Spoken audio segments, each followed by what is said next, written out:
ఉగ్రవాద సంస్థతో సంబంధాలు ఉన్నాయనే ఆరోపణలపై అనంతపురం జిల్లా రాయదుర్గంలో అబ్దుల్లా ఇంట్లో ఎన్ఐఏ పోలీసులు తనిఖీలు నిర్వహించారు.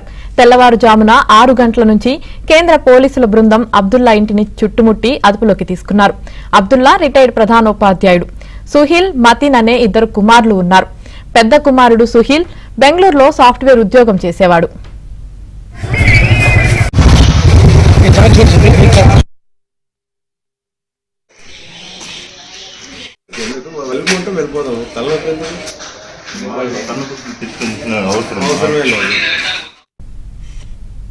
మూడు నెలల నుంచి వర్క్ ఫ్రం హోం అంటూ ఇంట్లో నుంచే విధులు నిర్వహిస్తున్నాడు. అయితే కేంద్ర పోలీస్ బృందం రాయదుర్గంలోని అబ్దుల్లా ఇంట్లో తెల్లవారుజాము నుంచే తనిఖీలు నిర్వహించడంపై పెను దుమారం రేగింది. సాఫ్ట్వేర్ ఉద్యోగి సుహిల్ కు ఉగ్రవాద సంస్థతో సంబంధాలు ఉన్నాయన్న ఆరోపణలపై పోలీసులు తనిఖీలు నిర్వహించినట్లు తెలుస్తుంది. సుహిల్ ఫోన్ కాల్ డేటాను స్వాధీనం చేసుకున్నట్లు తెలుస్తుంది. సుహిల్ ను రాయదుర్గం పోలీసులు అదుపులోకి తీసుకుని విచారిస్తున్నారు.